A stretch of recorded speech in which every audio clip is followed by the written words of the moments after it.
بسم اللہ الرحمن الرحیم نحمدہ و نصلی علی رسولہ الکریم اما بعد۔ اسلام کی پہلی صدی کے عنوان سے آج ہماری پہلی نشست ہے، اور اس نشست میں میں تاریخ کے کچھ مبادیات اور کچھ اصول انشاءاللہ آپ کے سامنے بیان کروں گا۔ پہلی چیز تو یہ ہے کہ علم تاریخ کسے کہا جاتا ہے؟ علم تاریخ وہ علم ہے کہ جس میں ہم گزشتہ لوگوں، گزشتہ قوموں اور گزشتہ ممالک کے، حکومتوں کے اور مشاہیر یعنی مشہور شخصیات کے احوال کو ہم مدون کرتے ہیں، پڑھتے ہیں اور ان سے استفادہ کرتے ہیں۔ بنیادی طور پر تاریخ وہ علم روایت ہے، یعنی اس میں بہت ساری روایات کو ایک خاص پروسیس کے تحت ان کو جمع کیا جاتا ہے، اور اس لیے جو علم روایت کے جو بھی لوازمات ہیں وہ اس علم کے ساتھ وہ ہر جگہ آپ کو شامل حال آپ کو نظر آتے ہیں۔ علم تاریخ کی اہمیت اور اس کی افادیت، اس پر بہت کچھ لکھا جا چکا ہے، اور ہر علم کے جہاں قدردان ہوتے ہیں وہاں ناقدرے بھی ہوتے ہیں۔ تو قدیم زمانے میں، یعنی کوئی آج سے کوئی 500-600 سال پہلے، کچھ لوگوں نے علم تاریخ پر اعتراضات کیے اور اس کی ناقدری کی، تو اس پہ اس زمانے کے ایک بہت بڑے محدث تھے، بہت بڑے فقیہ تھے، علامہ شمس الدین سخاوی رحمۃ اللہ علیہ۔ تو انہوں نے ایک کتاب لکھی، الاعلان بالتوبیخ لمن ذم التاریخ، کہ جس کا ترجمہ یا مفہوم یہ ہے کہ اس شخص کو کھلم کھلا ڈانٹ ڈپٹ کہ جو تاریخ کی مذمت کرتا ہے۔ یعنی تاریخ ہمارے علماء اور ہمارے بزرگوں کے ہاں وہ بڑی اہمیت کی حامل تھی۔ اس سے اگر آپ 1 صدی پہلے کے علماء کو بھی دیکھیں تو آپ کو معلوم ہوگا کہ وہ تاریخ کا مطالعہ بھی خوب کرتے تھے، اور تاریخ پر ان کا بہت اچھا کام بھی آپ کو مل جائے گا۔ بہت سا ایسا کام ہے ہمارے اکابر کا جو ابھی تک شائع بھی نہیں ہوا ہے۔ ہمارے اکابر میں سے آپ جانتے ہیں حضرت مولانا شیخ الحدیث مولانا زکریا صاحب مہاجر مدنی رحمۃ اللہ علیہ، وہ اصل ان کا اوڑھنا بچھونا وہ علم حدیث تھا، لیکن اس کے ساتھ ساتھ انہیں تاریخ سے بھی دلچسپی تھی۔ ان کی ایک کتاب ہے تاریخ مشائخ چشت، جو صوفیاء کرام کی تاریخ پر مشتمل ہے۔ اس کے علاوہ اپنے دور کے، اپنے زمانے کے حالات بھی وہ لکھا کرتے تھے۔ اس میں 2 ان کی کاپیاں یا رجسٹر تھے، ایک کا نام تھا تاریخ الکبیر، ایک کا نام تھا تاریخ الصغیر۔ جو حالات حاضرہ تھے یا ان کے اپنے معمولات تھے، آنا جانا تھا، ملاقاتیں تھیں، پروگرام تھے، تاریخ الکبیر میں وہ اس کو تفصیل سے لکھواتے تھے، تاریخ الصغیر میں مختصر لکھتے تھے۔ تو اور پھر ہمارے اکابر نے اپنے اکابر کی تاریخ کو انہوں نے محفوظ کیا، بر صغیر کی تاریخ پر ان کا بڑا کام موجود ہے۔ کہنے کا مقصد یہ ہے کہ تاریخ ایک اہم چیز ہے۔ اگر ہم دیکھیں تو قرآن مجید میں گزشتہ قوموں کے حالات بیان کیے گئے اور بڑی اہمیت کے ساتھ بیان کیے گئے۔ بعض قومیں ایسی ہیں کہ ان کے حالات کو اللہ تعالیٰ نے بار بار بیان کیا ہے، جیسے قوم نوح، قوم سمود، قوم عاد، قوم لوط۔ حضرت موسیٰ علیہ السلام کا قصہ تو اللہ تعالیٰ نے کئی صورتوں کے اندر بہت تفصیل سے بیان کیا ہے۔ تو یہ گزشتہ قوموں کے حالات جو اللہ تعالیٰ نے بیان کیے، اور تو ساتھ میں اس کی وجہ بھی بتائی، اس کی افادیت اور اہمیت بھی اللہ تعالیٰ نے بتائی۔ فرمایا لقد کان فی قصصہم عبرۃ لأولی الالباب، یہ گزشتہ قوموں کے جو قصے ہیں، ان کے حالات ہیں، اس میں عقل والوں کے لیے عبرت ہے، یعنی سبق ہے۔ ہمارے ہاں تو عبرت کا لفظ استعمال کیا جاتا ہے کسی ایسی سخت چیز سے کے متعلق کہ اگلے کو ڈر لگے، لیکن قرآن مجید میں جہاں عبرت کا لفظ استعمال ہوتا ہے، یہ عربی زبان میں جو عبرت کا لفظ آتا ہے اس میں دونوں پہلو ہیں، یعنی اس میں بشارت کا پہلو بھی ہے، اس کے اندر تخویف اور ڈراوے کا پہلو بھی ہے کہ اچھوں کے حالات سے ہم یہ سبق حاصل کریں کہ ان کے جیسے کام کریں گے ویسا اچھا ثمرہ ہم کو ملے گا، اور بروں کے حالات سے یہ سبق حاصل کریں کہ یہ خوف اندر پیدا ہو کہ اگر ان کے طریقے پہ چلے تو دنیا و آخرت کی بربادی ہے۔ تو گزشتہ قوموں کے حالات سے اللہ تعالیٰ نے یہ ہمیں بتایا، اور اسی طریقے سے کتب حدیث میں آپ دیکھیں نبی اکرم صلی اللہ علیہ وآلہ وسلم نے بھی گزشتہ قوموں کے بہت سارے حالات اپنے صحابہ کرام کو آپ نے سنائے بتائے، کتب حدیث میں محفوظ ہیں۔ تو یہ سب سے بڑی چیز جو تاریخ سے انسان کو حاصل کرنی چاہیے، جو اصل مقصد ہے تاریخ کا، کہ ہم اس سے عبرت حاصل کریں، اور دنیا کا فانی ہونا اور آخرت کا باقی ہونا، اور اچھے لوگوں کا اور خیر کے کام کرنے والوں کا دنیا و آخرت میں کامیاب ہونا، اور برے کام کرنے والوں کا دنیا و آخرت میں ناکام ہونا، یہ اس کے تکرار، بار بار کی تکرار اور بار بار کے مختلف واقعات کو سننے سے، پڑھنے سے وہ طبیعت میں راسخ ہو جائے، جم جائے۔ مثلاً جو تاریخ ہے نا، وہ اگر ہم اس کو صحیح طریقے سے پڑھیں، قرآن و سنت کی روشنی میں پڑھیں، تو وہ ہمارے ایمان کو بڑھاتی ہے، ایمان کو مضبوط کرتی ہے۔ لیکن اگر آپ اس کو سیکولر نظریے سے پڑھیں، جیسا کہ آج کل رواج چل پڑا ہے، مغرب پوری محنت اس بات کی کر رہا ہے کہ تاریخ کو بالکل ایک سیکولر نظریے سے پڑھا جائے، اس میں جزا اور سزا کا تصور ذہن سے نکال دیا جائے، اور وہ اس کو ایک سائنسی اصول تحقیق کے طور پہ اس کو متعارف کراتے ہیں۔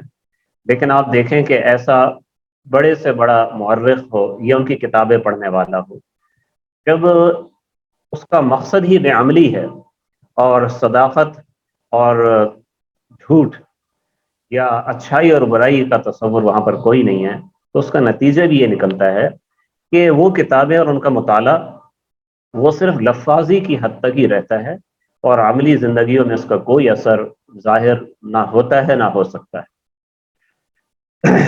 بلکہ اس سے ایک قسم کی بے دینی اور الحاد جنم لیتا ہے۔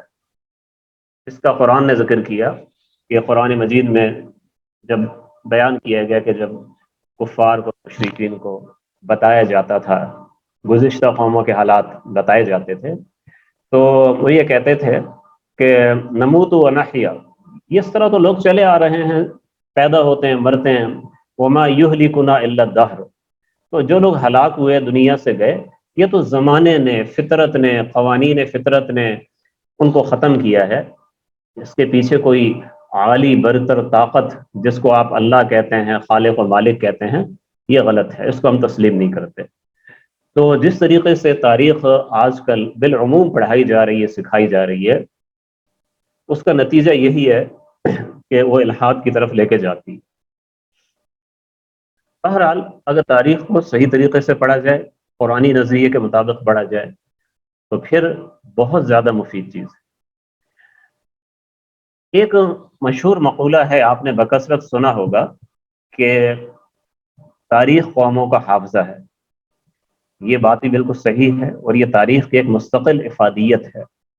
اگر آپ تاریخ کو بالکل بھلا دیں، آپ کو اپنی تاریخ معلوم نہ ہو، اپنے خاندان کی تاریخ معلوم نہیں ہے، اپنے ملک کی تاریخ معلوم نہیں ہے، اپنی ملت اسلامیہ کی تاریخ معلوم نہیں ہے، تو آپ کی حالت بالکل ایسے ہے، اس مریض جیسی ہے کہ جس کی میموری غائب ہو گئی ہو۔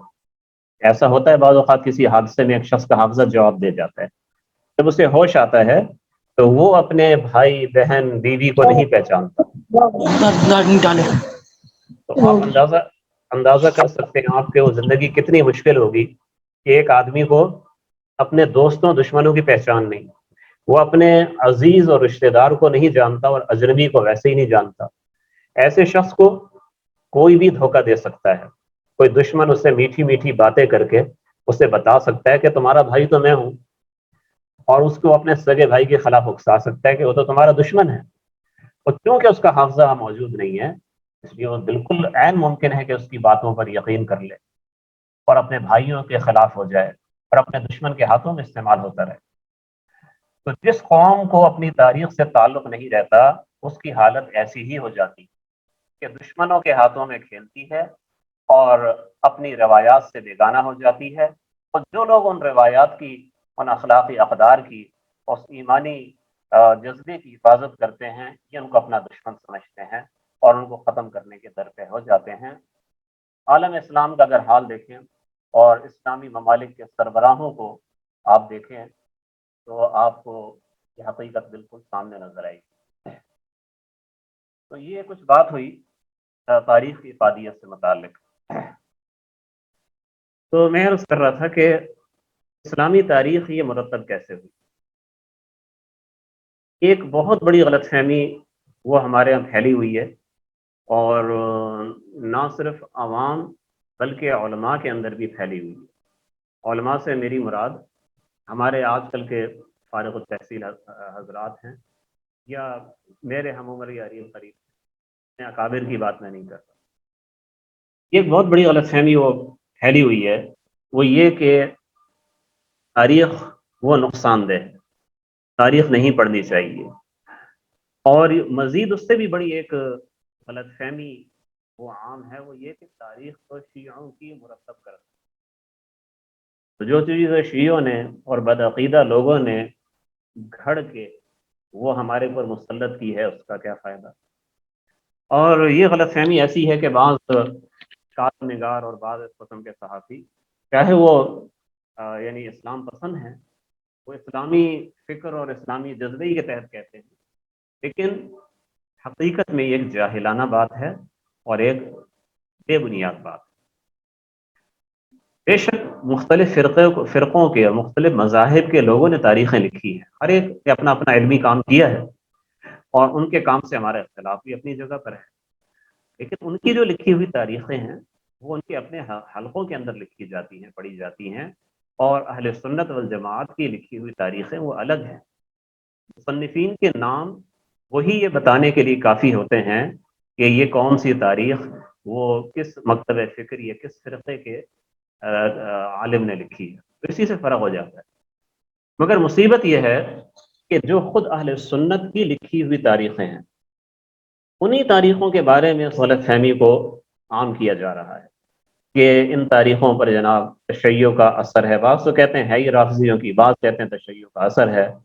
اور اس قسم کی جب باتیں ہوتی ہیں تو نتیجہ پھر اس کے سوا کچھ نہیں نکلتا کہ انسان کہتا ہے کہ تاریخ کا فائدہ کیا ہے، ہم کیوں پڑھیں.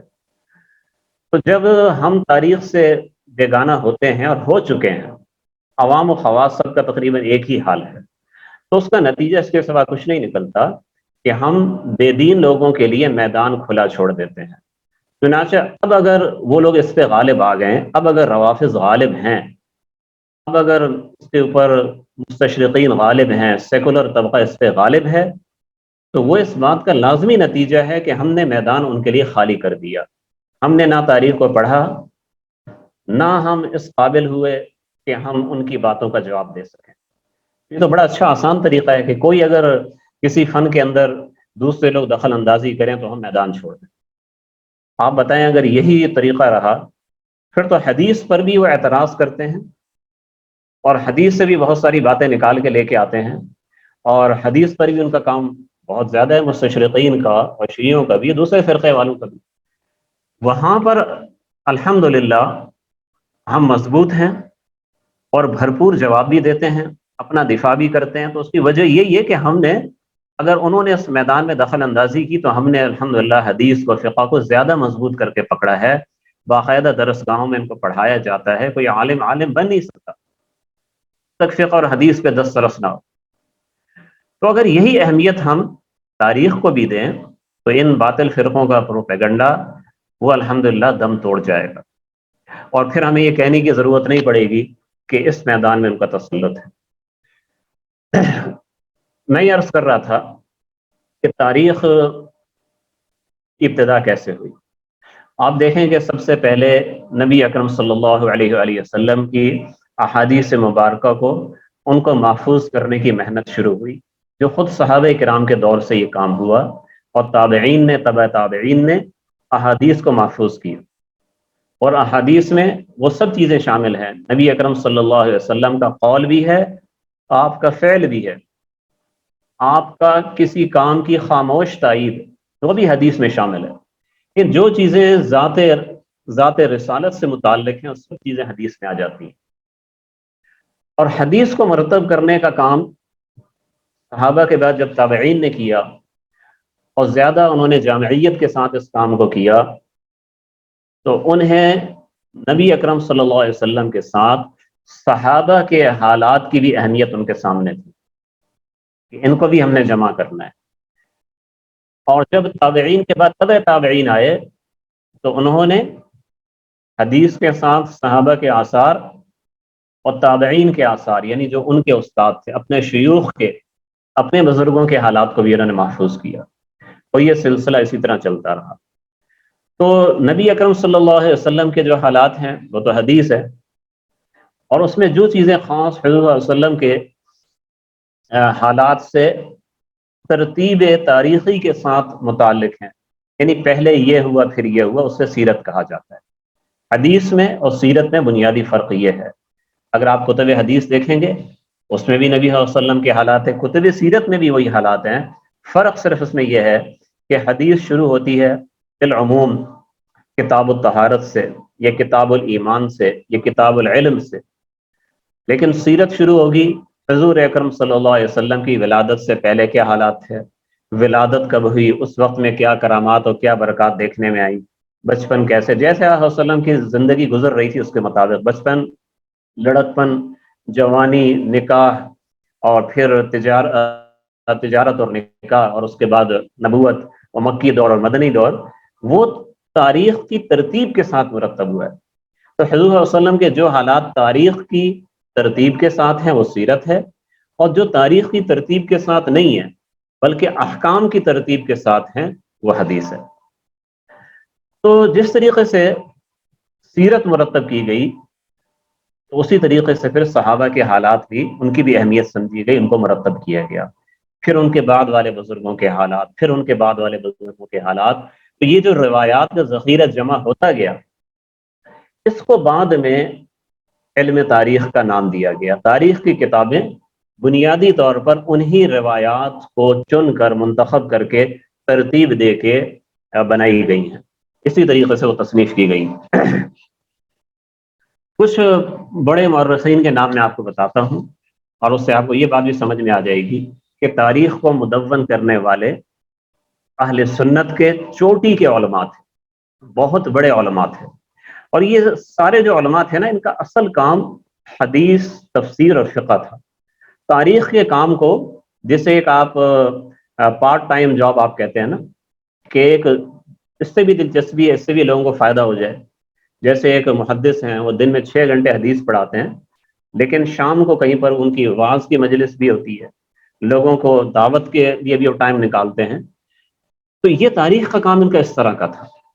اس میں جو سب سے پہلی جو تاریخ لکھی گئی ہے، سب سے پہلی، اسے کہتے ہیں خلیفہ ابن خیاط کی تاریخ، تاریخ خلیفہ ابن خیاط۔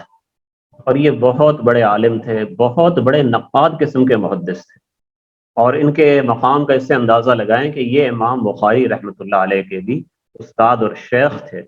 ان کی روایات امام بخاری رحمۃ اللہ علیہ نے صحیح بخاری میں نقل کی۔ اتنے بڑے آدمی نے مسلمانوں کی سب سے پہلی تاریخ لکھی ہے، اور اس تاریخ کی خصوصیت یہ ہے کہ اس میں سارے واقعات سنین کے لحاظ سے لیے گئے ہیں۔ سن 1 ہجری میں یہ ہوا، سن 2 ہجری میں یہ ہوا، یہاں سے انہوں نے لیا، اور اپنے دور کے حالات، جو کہ بنو عباس کا دور شروع ہو چکا تھا، تو بنو عباس کے، ان کے زمانے کے جو حالات تھے وہ انہوں نے مرتب کیے۔ اس کے بعد جو بڑا کام ہوا وہ امام بلازری رحمہ اللہ کا تھا، انصاب الاشراف کے نام سے ان کی بہت بڑی کتاب ہے۔ اسی طریقے سے فتوح البلدان کے نام سے ان کی بڑی عمدہ کتاب ہے۔ اور کئی مورخ آئے، علامہ ابن سعد ہیں، محمد ابن سعد، ان کی طبقات ابن سعد ہے، 8 جلدوں میں ہے، اردو میں اس کا ترجمہ بھی عام مل جاتا ہے۔ لیکن ان سب کے بعد امام نسائی اور امام ابن ماجہ کے زمانے کے بہت عظیم محدث اور بہت عظیم فقیہ وہ تھے امام محمد ابن جریر الطبری۔ اہل سنت کے چوٹی کا ائمہ میں ان کا شمار ہوتا ہے۔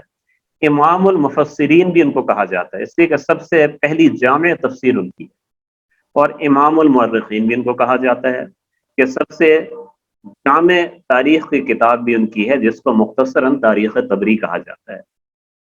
تو اس طریقے سے اہل سنت نے تاریخ پر کام کیا اور بڑا عظیم الشان کام کیا۔ ان کے بعد علامہ ابن جوزی کا نام آپ سب نے سنا ہوگا، المنتظم کے نام سے 12 جلدوں میں ان کی تاریخ مشہور ہے۔ ان کے بعد پھر آپ سمجھیں کہ 7ویں صدی ہجری میں علامہ ابن اسیر الجزری، یہ بھی اہل سنت کے بڑے ائمہ میں سے ہیں۔ ان کی الکامل فی تاریخ بڑی عمدہ کتاب ہے، جو چنگیز خان کے عالم اسلام پر حملے تک کے حالات پر مشتمل ہے۔ تو یہ سلسلہ چلتا رہا، حتیٰ کہ آپ کے سامنے ذکر کیا تھا حافظ ذہبی رحمۃ اللہ علیہ، جو 7ویں صدی ہجری کے اواخر اور 8ویں صدی ہجری کے اوائل کے بڑے عظیم محدث ہیں، اور اسماء الرجال میں ان کا بہت زیادہ کام ہے۔ ان کی ایک کتاب ہے تاریخ الاسلام، جو تقریباً 40 جلدوں کے اندر وہ مطبوع ہے۔ ان سب کے بعد حافظ ابن کثیر رحمۃ اللہ علیہ کی البدایہ والنہایہ ہے، اور آپ سب جانتے ہیں کہ اہل سنت کے کتنے بڑے امام تھے۔ جتنی ان کی تاریخ مشہور ہے، اس سے زیادہ ان کی تفسیر ابن کثیر مشہور ہے۔ اور پھر اس کے بعد علامہ ابن خلدون ہیں، اور یہ آپ یہ سمجھیں کہ 8ویں صدی ہجری کے آدمی ہیں، اور ان کی تاریخ ابن خلدون بھی بہت عمدہ تاریخ ہے۔ تو آپ دیکھ رہے ہیں کہ یہ سارے اہل سنت کے ائمہ ہیں، اہل سنت کے بڑے بڑے علماء ہیں۔ شیعوں کی تاریخیں ہیں، وہ اپنی جگہ ہیں، انہوں نے اپنا کام کیا ہے، جیسے ان کی تاریخ یعقوبی ہے، تاریخ مسعودی ہے، اور بہت ساری تاریخیں ہیں۔ اور وہ اہل سنت کے ہاں ان میں سے یہ صرف یہ تاریخ یعقوبی اور تاریخ مسعودی ایسی 2-3 کتابیں ہیں شیعوں کی جو اہل سنت کے ہاں بھی پڑھائی جاتی ہیں۔ باقی ان کی تاریخوں کو میرے خیال میں اہل سنت جانتے ہی نہیں ہیں کتنی تاریخ ہیں۔ لکھا تو انہوں نے بہت کچھ ہے، لیکن وہ زیادہ ایران میں آپ کو ملیں گی، فارسی جو کتب خانے ہیں وہاں پر آپ کو ملیں گی۔ اور تاریخ یعقوبی یا تاریخ مسعودی اگر وہ شیعوں کی لکھی ہوئی ہیں تو ایسا تو نہیں کہ ان کو پہچانا نہیں جاتا، جو بھی اہل علم ہیں وہ جانتے ہیں کہ یہ ان کی لکھی ہوئی تاریخ ہے۔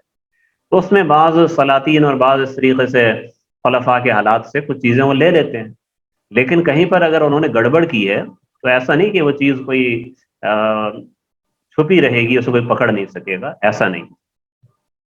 تو یہ بات ہوئی کچھ تاریخ کی، میں نے آپ کو تدوین سے متعلق میں نے آپ کو باتیں عرض کی آپ کے سامنے۔ اچھا، اس کے بعد ہم آتے ہیں تاریخ کے اصول و ضوابط سے متعلق، اور اصول و ضوابط کو سمجھنا اس لیے بہت ضروری ہے کہ کوئی بھی فن، کوئی بھی علم اگر اس میں اصول ملحوظ نہ ہو تو آپ اس میں یقیناً غلطی کریں گے، وہ بجائے فائدے کے نقصان ہوگا۔ جو لوگ کہتے ہیں نا کہ تاریخ سے نقصان ہوتا ہے، اگر وہ علی الاطلاق کہتے ہیں کہ جی بہرحال تاریخ سے نقصان ہوتا ہے تو یہ بات غلط ہے، لیکن اگر وہ یوں کہے کہ تاریخ کو بغیر اصول کے پڑھا جائے تو نقصان ہے، تو یہ بات بالکل صحیح ہے۔ اور یہ صرف تاریخ سے متعلق نہیں، اگر آپ قرآن کی تفسیر کو بھی بغیر اصول و ضوابط کے پڑھیں گے، آپ قرآن فہمی کی جگہ گمراہی کا شکار ہو سکتے ہیں۔ اگر آپ حدیث کے علم کو بھی اصول حدیث پڑھے بغیر آپ اس کو شروع ہو جائیں، خود ہی حدیث کی کتابیں اٹھا کے پڑھنا شروع ہو جائیں، تو ہو سکتا ہے آپ کچھ ایسے مسائل اخذ کر لیں جو حقیقت میں وہ شریعت کے مطابق نہ ہو۔ شریعت کچھ اور کہتی ہے اور آپ کچھ اور سمجھ لیں اور غلطی کر جائیں، اور پھر آپ کے اس عمل کو دیکھ کے علماء کہیں کہ یہ شخص گمراہ ہے۔ اور جو لوگ گمراہ ہوئے ہیں، قرآن مجید پڑھتے ہوئے گمراہ ہو گئے، حدیث پڑھتے ہوئے گمراہ ہو گئے، تو اس کی وجہ یہی تھی کہ ان کے سامنے وہ اصول و ضوابط جو علماء پہلے سے مرتب کر چکے ہیں، کتابیں لکھ چکے ہیں ان پہ کہ بھائی تفسیر کے یہ اصول ہیں اور یہ حدیث کے اصول ہیں، اور سینکڑوں کتابیں ان پہ لکھی گئی ہیں، پورے پورے کتب خانے ہیں ان موضوعات پہ، اور جو پڑھنے پڑھانے والے ہیں ان کو بڑا ٹائم لگتا ہے ان کو سمجھنے میں، ان کی گہرائی میں اترنے میں، تب جا کے انسان تفسیر کے قابل ہوتا ہے، تب جا کے انسان حدیث کا وہ عالم بنتا ہے۔ تو اسی طرح تاریخ میں بھی اگر آپ اصول و ضوابط آپ کو معلوم ہی نہیں ہے اور آپ اس میں اپنی مشق شروع کر دی اس پہ، تو نتیجہ سوائے مغالطوں کے، الجھنوں کے کچھ اور نہیں نکلے گا، اور بات گمراہی تک بھی جا سکتی ہے، بدعقیدگی تک بھی جا سکتی ہے۔ تو اس لیے اصول و ضوابط کو سمجھنا بہت ضروری ہے۔ اب میں آپ کے سامنے دو تین باتیں بہت ہی بنیادی عرض کروں گا، اس لیے کہ اصول و ضوابط کے لیے تو اچھا خاصا ٹائم چاہیے، بہت ساری نشستیں چاہیے، لیکن میں یہاں پہ کچھ مختصراً میں کچھ آپ کے سامنے ایک دو چیزیں عرض کروں گا۔ دیکھیں،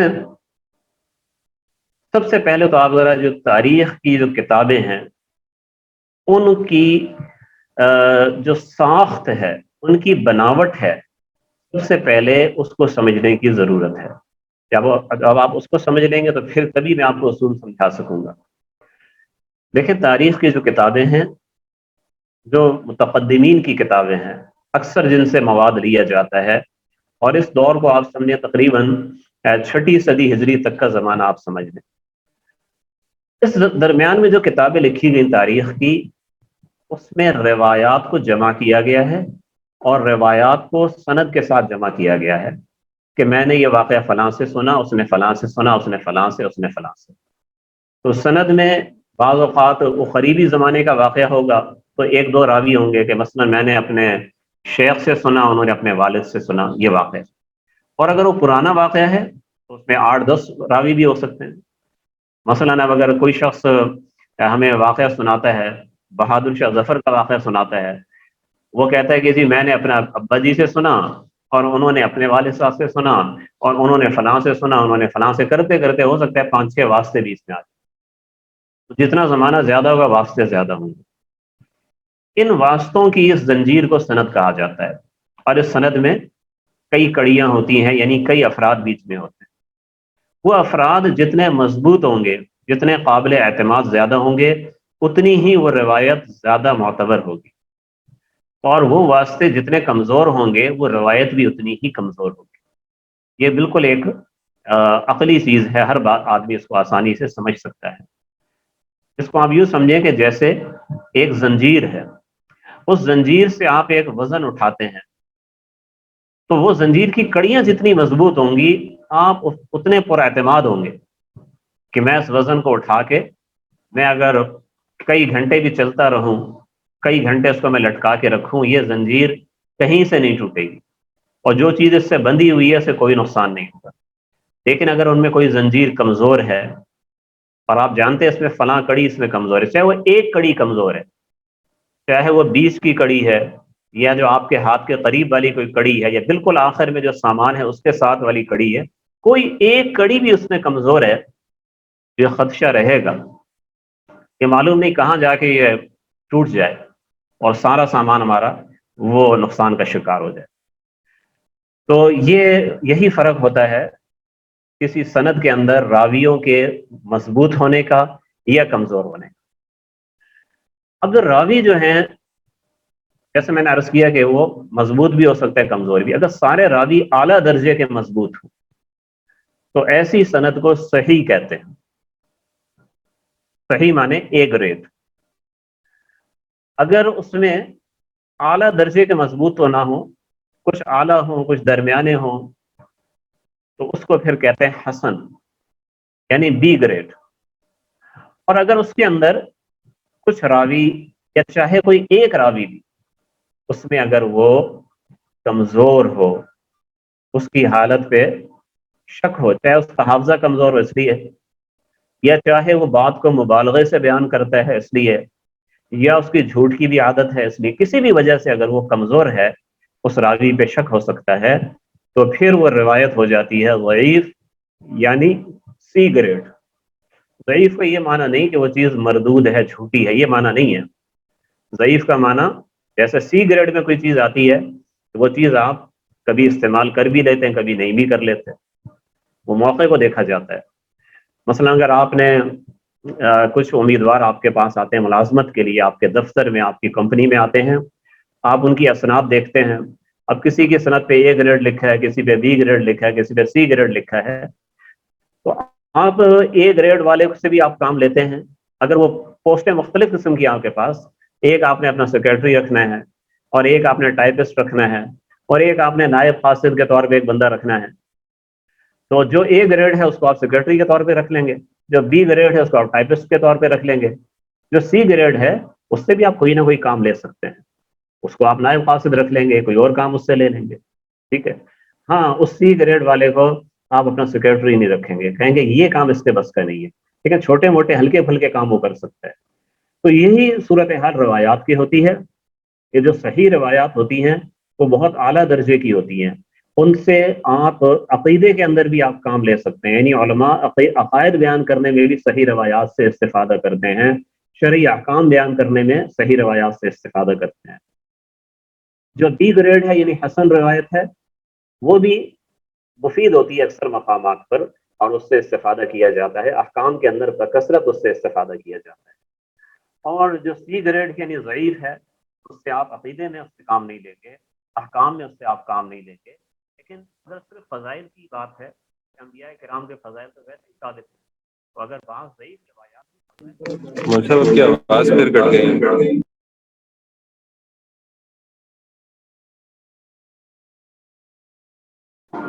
بار بار کٹ رہی ہے. اب صحیح ہو گئی. ہاں جی، آ گئی. آ رہی. اچھا،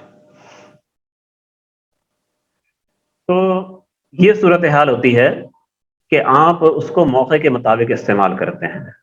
اور یہ موقع کے مطابق کس چیز کو کہاں استعمال کرنا ہے، یہ ساری چیزیں اصول روایت کی کتابوں کے اندر ساری چیزیں موجود ہیں. اچھا، اب ہم آتے ہیں ایک بہت اہم اصول کی طرف، اور وہ اہم اصول ہے عصمت انبیاء اور عدالت صحابہ. عصمت انبیاء اور عدالت صحابہ.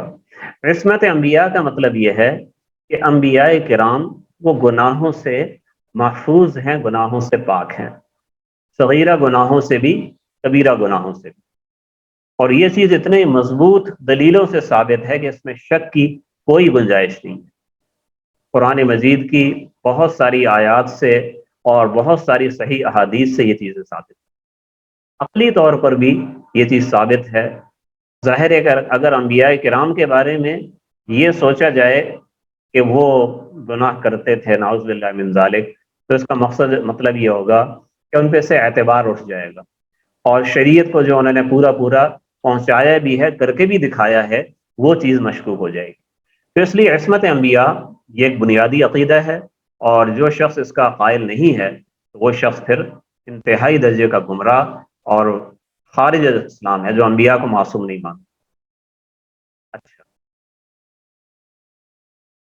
لیکن اس میں ایک بات یاد رکھیے گا کہ عصمت انبیاء کا یہ معنی نہیں ہے کہ انبیاء کرام سے کبھی بھول چوک نہیں ہو سکتی. ایسا نہیں ہے. انبیاء کرام بعض اوقات ان سے سہو بھی ہوتا تھا، نسیان بھی ہوتا تھا، جو ایک بتقاضۂ بشریت اس قسم کی چیزیں ان سے ہو جاتی تھی. کبھی ایسا بھی ہوتا تھا کہ وہ کوئی فیصلہ کرتے تھے جو اللہ کی وحی نہیں ہوتا تھا، اپنے اجتہاد سے، اپنی رائے سے ایک انتظامی فیصلہ کرتے تھے، اور بعض اوقات کوئی دوسروں کا مشورہ دیتا تھا کہ حضرت ایسا نہیں، ایسا ہونا چاہیے، وہ دوسری رائے کو وہ صحیح ہوتی تھی، اس پہ عمل کر لیتے تھے. تو یہ چیز جو ہے، یعنی بھول چوک سے پاک ہونا، یہ تو صرف اللہ کی شان. لا تأخذہ سنۃ ولا نوم. ٹھیک ہے، نہ اونگ آتی ہے نہ نیند آتی ہے، تو یہ تو اللہ کی شان. دیکھیں، شریعت نے فرق مراتب کو رکھا ہے. کسی بھی قسم کے سہو سے اور بھول چوک سے پاک ہونا صرف اللہ کی شان ہے. گناہوں سے پاک ہونا یہ عصمت انبیاء ہے.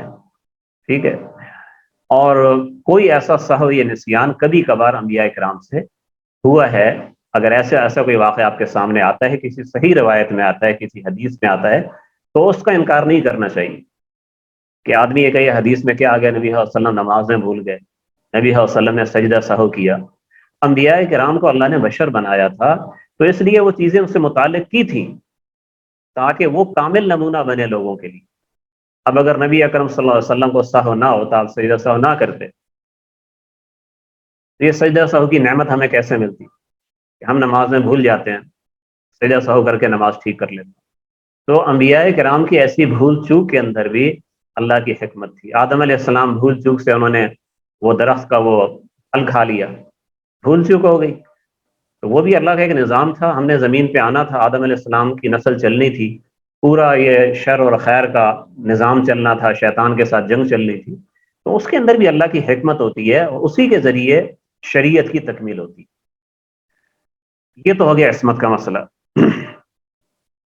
اگلی چیز ہے عدالت صحابہ۔ صحابہ کرام عادل ہیں اور صحابۃ کلہم عدول۔ عدالت صحابہ کا معنی کیا ہے؟ عدالت صحابہ کا یہ معنی ظاہر ہے، بالکل نہیں ہو سکتا کہ جی انہیں بھول چوک اور سہو نسیان ان سے نہیں ہوتا، وہ تو اللہ کی شان ہے۔ اور عدالت صحابہ کا یہ معنی بھی نہیں ہے کہ صحابہ کرام سے کبھی کسی صحابی سے کوئی گناہ نہیں ہو سکتا، یہ تو انبیاء کرام کی شان ہے۔ عدالت صحابہ کا معنی یہ ہے کہ انبیاء کرام، صحابہ کرام، انہوں نے حضور اکرم صلی اللہ علیہ وآلہ وسلم کی، آپ صلی اللہ علیہ وسلم کی امانت کو صحیح حد تک پہنچایا ہے۔ اس کے اندر انہوں نے کوئی کمی بیشی، کوئی گڑبڑ انہوں نے نہیں کی، یہ ہم سے تصور نہیں ہو سکتا۔ یہ عدالت صحابہ کا اصل مفہوم ہے۔ اس کے ساتھ دو چیزیں اور سمجھیں۔ جب عصمت انبیاء کی بات آتی ہے تو اس کے ساتھ ہم کہتے ہیں انبیاء کرام معصوم ہیں، تو معصوم کا یہی معنی ہے کہ وہ گناہوں سے معصوم۔ صحابہ کی بات آتی ہے تو جو ہمارے اسلاف ہیں، ہمارے اکابر ہیں، انہوں نے لکھا ہے صحابہ کرام محفوظ ہیں، معصوم نہیں ہیں، محفوظ ہیں۔ تو محفوظ کا کیا معنی ہے؟ محفوظ کا معنی یہ ہے کہ صحابہ کرام سے اگر کوئی گناہ بالفرض کسی سے اگر ہو گیا اور ہوئے ہیں، تو ان گناہوں کی وجہ سے آخرت کی پکڑ سے وہ محفوظ ہے، کیونکہ اللہ تعالیٰ نے ان کے لیے رضی اللہ عنہم ورضوا عنہ کا اعلان کیا ہے، عفا اللہ عنہم کا اعلان کیا، اللہ نے معاف کر دیا، تو آخرت کی پکڑ سے محفوظ ہیں۔ اور دنیا میں اللہ تعالیٰ نے ان کو ایسا باکرامت بنایا کہ لوگوں کی طعن و تشنیع سے شرعاً محفوظ ہیں۔ شرعاً محفوظ کا معنی شریعت یہ کہتی ہے کہ آپ نے ان پہ طعن و تشنیع نہیں کرنی، اگر کوئی کرتا ہے تو وہ شریعت سے وہ تجاوز کر جاتا ہے، وہ اللہ تعالیٰ کے دین کی خلاف ورزی کرتا ہے، جو صحابہ کرام پہ طعن و تشنیع کرتا ہے۔ تو یہ معنی ہے عدالت صحابہ کا۔ تو اس لیے نہ تو صحابہ کرام کی کسی کی کوئی غلطی دیکھ کے، حتیٰ کہ کسی کا کوئی کبیرہ گناہ دیکھ کے ان پہ طعن و تشنیع کرنا یہ جائز نہیں۔ وہ واقعہ آپ سب نے سنا ہے، پڑھا ہے، حدیثی کا واقعہ ہے کہ ایک صحابی سے زنا ہو گیا، ان پہ حد جاری کی گئی، سنسار کیا گیا، تو اس دوران کسی نے ان کے بارے میں کوئی سخت لفظ کہہ دیا، تو نبی اکرم صلی اللہ علیہ وسلم نے ان کو منع کیا اور فرمایا کہ انہوں نے ایسی توبہ کی ہے کہ اگر وہ سارے حجاز والوں پہ تقسیم کر دی جائے یا سارے مدینہ والوں پہ تقسیم کر دیا جائے تو سب کی مغفرت ہو جائے گی۔ بعض روایت میں ہے کہ آپ نے فرمایا کہ تمہیں کیا معلوم، وہ تو ابھی جنت کی نہروں میں غوطے لگا رہا ہے۔ تو مقصد یہ ہے کہ اگر کسی صحابی سے کوئی گناہ اور کبیرہ گناہ، اس کے واقعات ویسے ہی بہت کم ہیں، اگر ثابت ہے آپ پڑھ لیں، تو پھر بھی ان کی عظمت کے اندر، ان کی توقیر میں نہ دل میں کمی ہونی چاہیے، نہ زبان سے کوئی ایسی کمی والی بات ظاہر ہونی چاہیے۔ تو یہ دو باتیں، عصمت انبیاء اور عدالت صحابہ، اس کا صحیح مفہوم ذہن میں بٹھانا یہ بہت ضروری ہے۔ اچھا، اس کے بعد اب ہم آتے ہیں، اس اصول کو سمجھنے کے بعد اگلا اصول آپ کے سامنے ہے۔ دیکھیں، علماء نے ایک اصول لکھا ہے کہ صحابہ کرام کے بارے میں اگر کوئی ایسی روایت ہے جس سے ان کی شان کی خلاف ورزی ہو رہی ہے، جن سے ان کی شان میں کمی کا تاثر مل رہا ہے، یہ طعن و تشنیع ہے، ان کی کوئی برائی ہے، کوئی ایسی چیز، اور وہ روایت سند کے لحاظ سے ضعیف ہے، تو آپ اس روایت کو قبول نہ کریں، وہ روایت مقبول نہیں ہوگی، اس روایت سے استدلال نہیں کر سکتے کسی علمی بحث میں، کسی مباحثے کے اندر آپ اس روایت کو پیش نہیں کر سکتے. ٹھیک ہے، اس کو چاہیں تو آپ اس کو لکھ لیں اگر آپ قلم لے کے بیٹھے ہیں، کہ اگر صحابہ کرام کی شان کے خلاف کوئی ضعیف روایت ہے جس میں ان پہ طعن و تشنیع ہے، ان کی برائی بیان کی گئی ہے، تو وہ روایت قابل استدلال نہیں ہے. وہ روایت قابل استدلال نہیں ہے. قابل استدلال میں نے یہ لفظ اس لیے کہا ہے کہ روایت کو نقل کرنے میں، استدلال کرنے میں فرق ہوتا ہے. آپ اس روایت کو نقل کرنے والے پہ اعتراض نہیں کریں گے کہ یار اس کتاب کے اندر یہ روایت کیسے آ گئی. روایات ایسی ہوتی ہیں، وہ نقل کر دی جاتی ہیں، لیکن استدلال وہ الگ چیز ہے.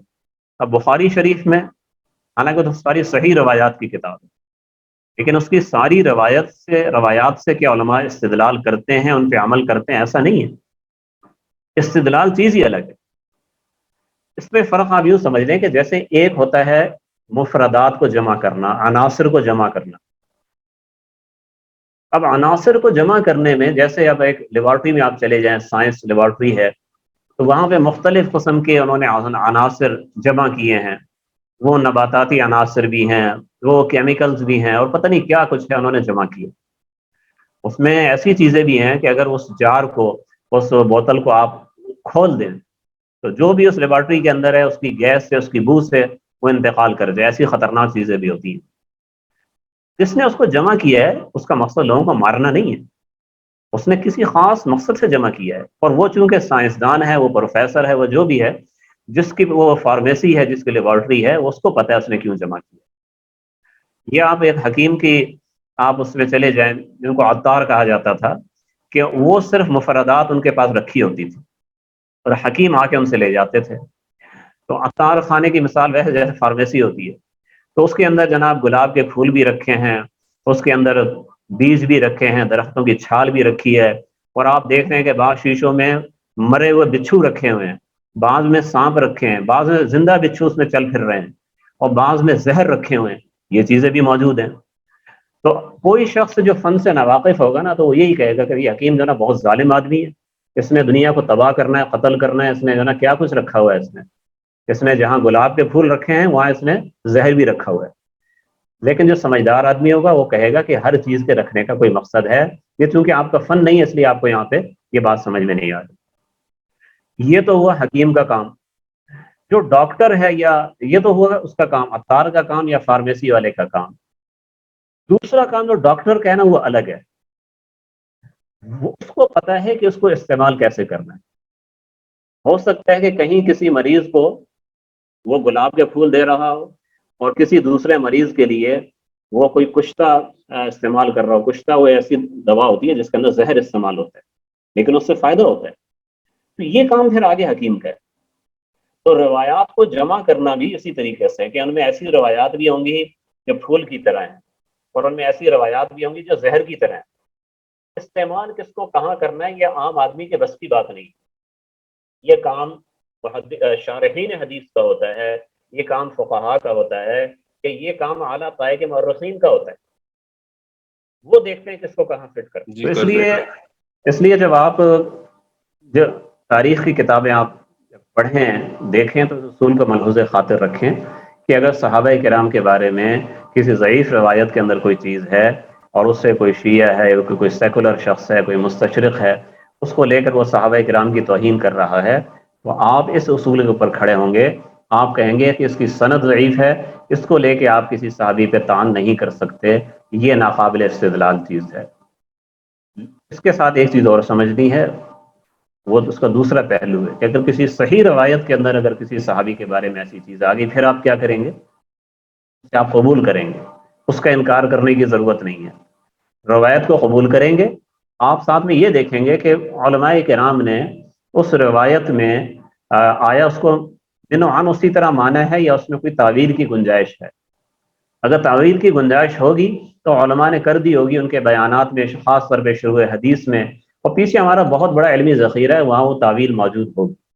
لیکن اگر علماء نے اس کو تعویل اس کی نہیں کی ہے، اس کو ویسے ہی قبول کیا ہے کہ اس صحابی سے یہ غلطی ہوئی ہے، یہ گناہ ہوا ہے، صحیح روایت کے اندر ہے، تو اس کا انکار کرنے کی کوئی ضرورت نہیں ہے۔ جیسا اب جو صحابہ کرام کے بارے میں جو ایسی روایات ہیں جو خود کتب حدیث میں ہیں کہ بعض سے فلاں فلاں گناہ ہوا اور ان پہ شرعی حد جاری ہوئی، تو ان کو اسی لیے قبول کیا گیا ہے کہ وہ صحیح روایت میں وہ چیز آئی، اور صحابہ کرام معصوم نہیں ہے، گناہ ان سے ہو سکتے تھے، تو ایک چیز کا امکان بھی تھا اور ایک چیز صحیح روایت سے نقل بھی ہو گئی، تو اس کو اس طرح مانا ہے، اور اس سے صحابہ کرام کی عظمت میں، ان کے مقام میں کوئی کمی نہیں آتی۔